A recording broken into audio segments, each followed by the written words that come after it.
یو مغرور شهزاده چې د خپل ښکلا او شتمنۍ له امله یې خلک سپک ګڼل، خو یوه شپه د یوې جادوګرې لعنت هغه په داسې ځناور بدل کړ چې هیڅوک یې نه پېژني.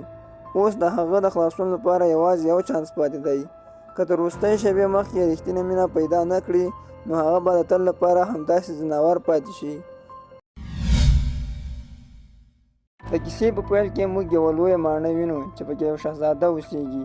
هغه په خپله شتمنۍ او ښکلا ډېر مغرور وي او تل نورو خلکو ته په سپکه سترګه ګوري. دا شهزاده ډېر بدخویه وي او یوازې ښکلو نجونو ته اجازه ورکوي چې ماڼۍ ته دننه شي. یوه شپه کله چې شهزاده په ماڼۍ کې له ښکلو نجونو سره نڅا کوي، ناڅاپه د باندې سخت طوفان راځي. د همدې باران څخه د ځان د ژغورلو لپاره یوه بېوزله بوډۍ ښځه ماڼۍ ته ننوځي.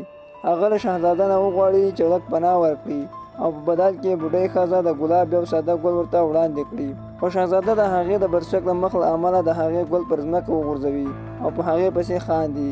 بوډۍ ښځه هڅه کوي چې هغه ته ووایي چې ښکلا د انسان په څېره کې نه بلکې په زړه کې وي، خو شهزاده د هغې خبرې نه اوري او لا یې سپکاوی کوي. بوډۍ ښځه وپوهېږي چې د شهزاده په زړه کې هېڅ رحم نشته، نو ناڅاپه خپله بڼه بدلوي او په یوې ښکلې ښځې بدلېږي.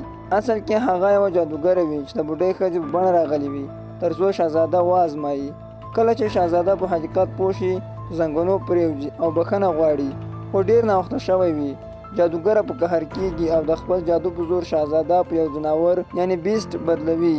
یوازې شهزاده بدل نه کړي، بلکې ټول هغه شیان چې په ماڼۍ کې وي هم په بېلابېلو شیانو بدل کړي، لکه ساعت، شمع، المارۍ او داسې نورو. همدارنګه د خلکو له ذهنه د هغه شهزاده او ماڼۍ یاد هم پاک کړي.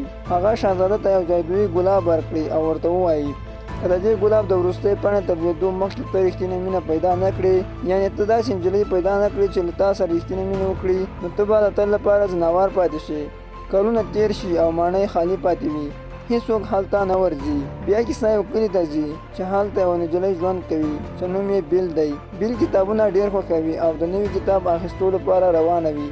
د هغې پلار یو ډیزاینر وي او له خپله لور سره ډېره مینه لري. همدې کلي کې یو هلک ګیسټون هم اوسېږي چې بیل خوښوي او غواړي ورسره واده وکړي، خو بیل دا نه غواړي ځکه چې هغه ډېر بد انسان وي. یوه ورځ د بیل پلار د کار لپاره د ځنګل لارې روان وي، خو لاره ورکه کړي. ناڅاپه لیوان ورباندې حمله وکړي، نو د ځان د ژغورلو لپاره تېښته وکړي او بالاخره هماغه ماڼۍ ته ورسېږي. ماڼۍ ته چې ننوځي هېڅوک نه وي، خو هر څه ژوندي ښکاري.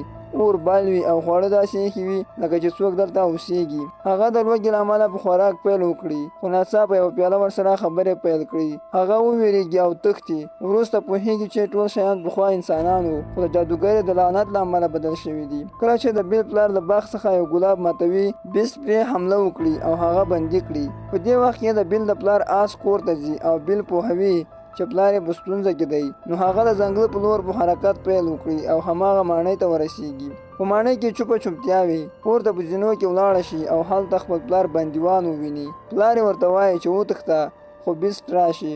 بیل پرېکړه کوي چې د خپل پلار پر ځای خپله بندیوانه شي. خو وروسته د ماڼۍ شیان لکه ساعت، المارۍ او شمع له بیل سره مرسته کوي. په ماڼۍ کې یې ګرځوي او ورته وایي چې بیسټ بد نه دی. بیل غواړي وتښتي، خو د لارې په اوږدو کې لیوان ورباندې حمله وکړي. بیسټ راشي، له لیوانو سره جګړه وکړي او د هغې ژوند وژغوري، په خپله ټپي شي. بیل بېرته ماڼۍ ته ورسره راشي او د هغه درملنه کوي. ورو ورو دواړه یو بل ته نږدې کېږي. بیل چې کله ماڼۍ ته بېرته راشي، ټول هغه شیان چې پخوا انسانانو لکه ساعت، شمع او نور ډېر خوشحاله کېږي، ځکه هغوی هیله لري چې بیل او بیسټ به یو بل سره مینه پیدا کړي او د دوی لعنت به ختم شي. هغوی بیل ته د خپل حالات کیسه کوي، خو دا نه ورته وایي چې که د ګلاب وروستۍ پاڼه ولوېږي، مخکې له دې چې بیل او بیسټ یو بل سره مینه ونه کړي، نو ټول به له منځه ولاړ شي. بیل د بیسټ ټپونه تداوي کوي او ورسره خبرې کوي. هغې ته معلومیږي چې بیسټ دومره بد نه دی لکه څنګه چې ښکاري. بیسټ هم ورو ورو نرمېږي او خپل چلند بدلوي. یوه ورځ بیسټ بیل ته خپله لویه کتابخانه ورښیي. بیل چې ډېر کتابونه خوښوي، دا ورته ډېره خوشحاله وي. دلته د دوی ترمنځ اړیکه لا پیاوړې کېږي. ورو ورو دواړه یو بل سره عادت کېږي او وخت یو ځای تېروي. بیسټ د بیل درناوی پیلوي او نور پر هغې زور نه کوي. بیل هم ویني چې د بیسټ زړه ډېر ښه دی، خو یوه ورځ بیل ته د خپل پلار خیال راځي او اندېښنه ورته پیدا کېږي. بیسټ ورته یوه جادویي هنداره ښیي چې له هغې نه کولی شي خپل پلار وویني. بیل وویني چې پلار یې ګیسټون وهي او په ستونزه کې دی. بیل غواړي چې خپل پلار ته لاړه شي. بیسټ که څه هم غمجن وي، خو اجازه ورکړي چې لاړه شي او ورته وایي چې که بیرته رانه شي نو زه به مړ شم. بیل کلي ته رسېږي او خپل پلار ژغوري، خو هلته ګیسټون بد پلان جوړوي. خلکو ته وایي چې د بیل پلار لیونی ده او باید بندي شي تر څو بیل مجبوره شي او ورسره واده وکړي. بیل د خلکو د قانع کولو لپاره جادویي هنداره ورښیي او بیسټ ورته ښکاره کوي، خو دا کار برعکس نتیجه ورکړي. خلک نور هم وویرېږي او پرېکړه وکړي چې بیسټ ووژني. ګیسټون خلک د بیسټ د وژلو لپاره ماڼۍ ته بیایي.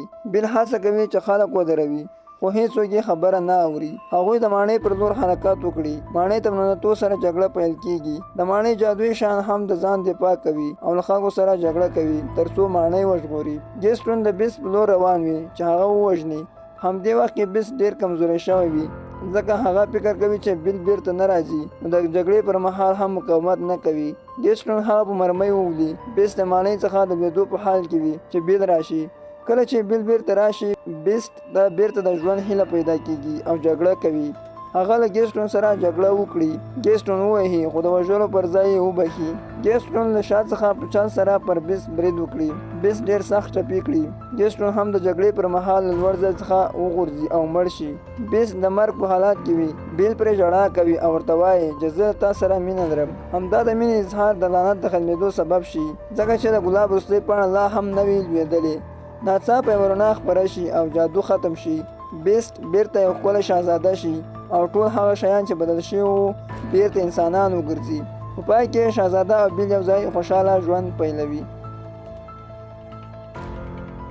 ګرانو لیدونکو، که چیرې مو کیسه خوښه شوې وي نو چینل سبسکرایب او ویډیو لایک کړئ.